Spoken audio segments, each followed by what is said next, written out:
Kanalıma hoş geldiniz. Bugün sizlerle birlikte orkidelerinizin yeniden çiçek dalları, yeni kökler ve yapraklar çıkarabilmesi için birlikte bir gübre hazırlayacağız. Öncesinde hangi gübreyi vereceğimi şaşırdım diyen takipçilerim olmuş birkaç tane. Burada bir açıklık getirmek istiyorum. Orkidelerinize belirli aralıklarla gübre kullanıyoruz. Neden bu kadar farklı tarifler veriyorum size? Çünkü her kullandığımız bir besinin içerisinde farklı vitaminler var. Mesela muz kabuğu suyu veriyorsanız muz kabuğu suyu içerisinde bol miktarda potasyum var. Bunu bugün veriyorsanız eğer 2 hafta sonra farklı bir besin vermeniz gerekiyor. 2 hafta sonra bir pirinç suyu verebilirsiniz. Bu pirinç suyunun içerisinde de bol miktarda B1, B2, fosfor vitaminleri olduğu için bu da yine orkidelerimize farklı bir büyümesi için farklı bir vitaminler verecektir. 2 hafta sonra başka bir vitamin aloe vera kürü verebilirsiniz. Yani ben bu karışımları sürekli dönüşümlü olarak veriyorum. Hepsini aynı gün kesinlikle vermiyorum. Her bir vermiş olduğum gübrenin orkideler için inanılmaz faydaları oluyor. Ve arada da mutlaka köklerine bakarak kökleri beyaza döndükçe de normal sulama yapmayı unutmayın. Bugün yine sizlere orkideler için inanılmaz faydası olan yumurtadan da bahsetmek istiyorum.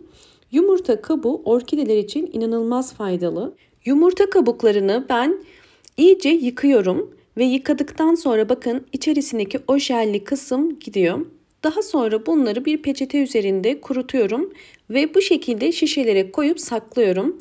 Böylelikle çiçeklerinizin vitamin, besin ihtiyaçları olduğu zaman bunları çıkarıp kullanabilirsiniz. Bu yine pratik bir yöntem. Şimdi bunları ben bir fırın tepsisine dizeceğim. İyice kurutacağım bunları.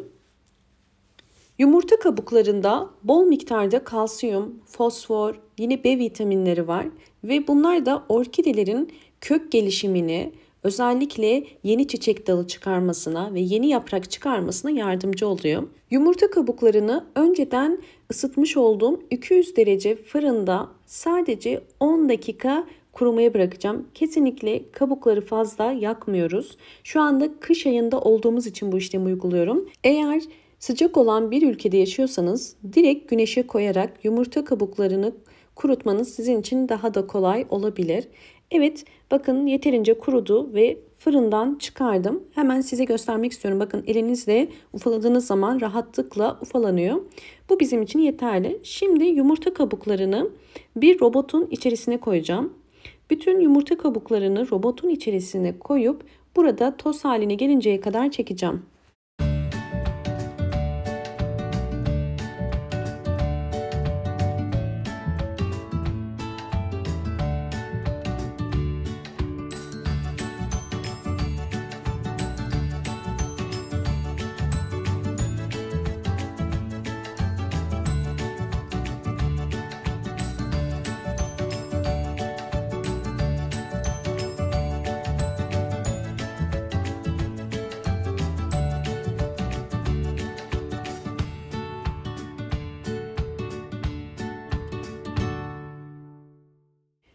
Evet, yumurta kabuğundan hazırladığımız yumurta tozu hazır. Özellikle yumurta kabuklarını bu şekilde toz haline getirdiğiniz zaman hızlı bir şekilde çiçeklere kalsiyum artışı sağlayacaktır. Normal yumurta suyundan daha da hızlı çiçeklerinizin kalsiyum ihtiyacını sağlar. Böylelikle çiçekleriniz daha hızlı büyür. Bu karışımı sadece orkideler için değil, bütün çiçeklerinize kullanabilirsiniz. Çok faydasını göreceksinizdir. Şimdi sizlere nasıl hazırlayacağımı da göstermek istiyorum.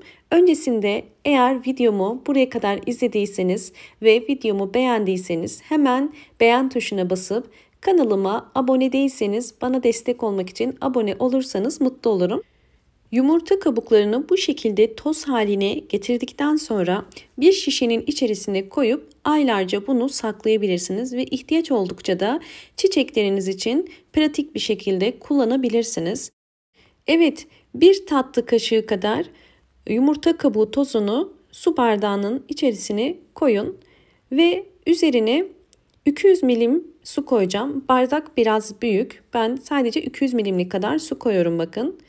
Özellikle kaynar su koydum ki içerisindeki vitaminler daha hızlı suyun içerisine geçsin.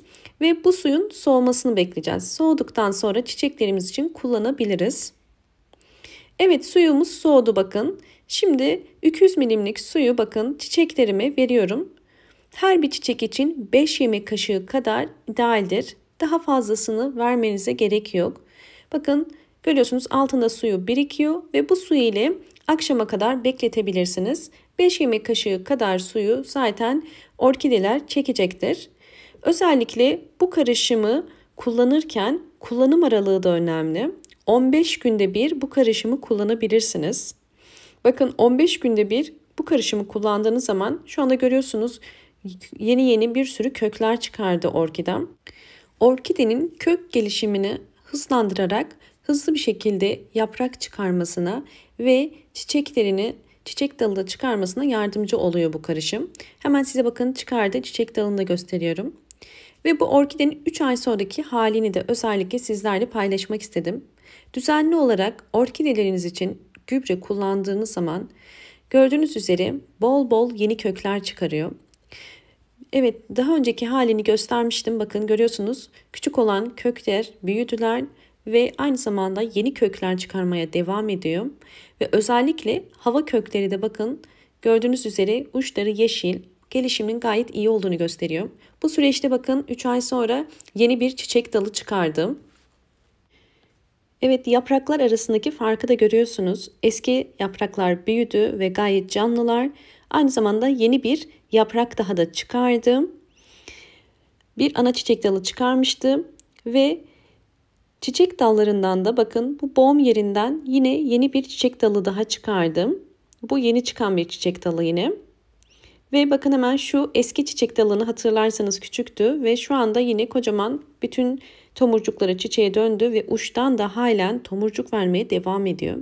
Tabii bu süreçte bol ışık alan pencere kenarına yakın bir yere de koydum. Bakın sadece bol ışık alan diyorum. Bol güneş alan değil. İkisi kesinlikle farklı şeyler. Bunları karıştırmayın. Direkt güneşe koymayın ama bol ışık alan yani aydınlık bir yere koyarsanız orkidelerinizin gelişimi bu şekilde devam eder. Umarım bu videom sizler için faydalı olmuştur. Videomu beğendiyseniz eğer hemen beğen tuşuna basıp kanalıma abone değilseniz bana destek olmak için abone olabilirsiniz. Bol bol yorumlar yapıp yorumlar kısmında da sorularınız varsa sorularınızı sorabilirsiniz. Hoşça kalın, sağlıkla kalın.